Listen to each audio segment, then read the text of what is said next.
ஓய்வு நாளில் தாவீதும் இயேசுவின் சீசர்களும்.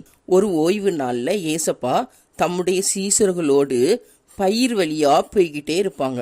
அப்போ அவருடைய சீசர்களுக்கு கொஞ்சம் பசி வந்துடும்.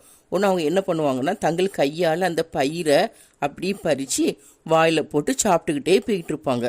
இதை பார்த்த பரிசேயர் ஏசப்பா கிட்ட வந்து கேட்பாங்க, உங்கள் சீசர்கள் ஓய்வு நாளில் செய்யக்கூடாத காரியத்தை செய்கிறாங்க, ஓய்வு நாளில் ஒரு வேலையும் செய்யக்கூடாது, ஆனால் அவங்க என்ன பண்ணுறாங்க, அதை பயிரை பறித்து சாப்பிட்டுட்டே போகிறாங்க பாருங்க அப்படின்னு சொல்லி கேட்பாங்க.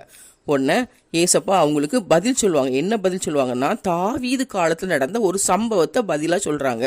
தாவீதுக்கு ஆபத்து உண்டான நேரத்தில் தாவீதுக்கும் அவனோடு கூட இருந்தவங்களுக்கும் பசி உண்டாயிரும்.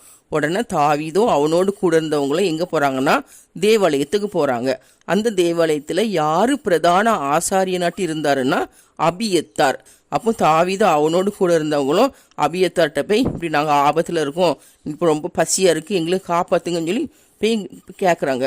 அப்போ அபியத்தார் சொல்லுவார், இந்த ஆலயத்தில் தேவ சமூகத்து அப்பந்தான் இருக்குது, இந்த அப்பத்தை ஆசாரியர்கள் தவிர வேற யாரும் சாப்பிடக்கூடாது, இருந்தாலும் நீங்கள் ஆபத்தில் இருக்கிறதுனால நான் உங்களுக்கு இந்த அப்பத்தை தாரேன்னு சொல்லிட்டு அந்த தேவ சமூகத்து அப்பத்தை இந்த அபியத்தார் வந்து தாவீது கிட்ட கொடுப்பாரு. தாவீது வந்து அதை வாங்கி தானும் தன்னோடு இருந்தவர்களும் சாப்பிட்றாங்க.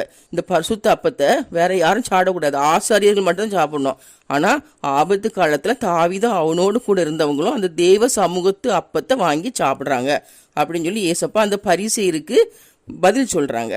ஓய்வு நாள் வந்து மனிதர்களுக்காக ஏற்படுத்தப்பட்டது, மனுஷர்கள் ஓய்வு நாளுக்காக உண்டாக்கப்படல. ஓய்வு நாள் தான் மனுஷர்களுக்காக உண்டாக்கப்பட்டது. மனுஷகுமாரன் ஓய்வு நாளுக்கும் ஆண்டவராய் இருக்கிறான்னு சொல்லி ஏசப்பா பதில் சொல்றாங்க.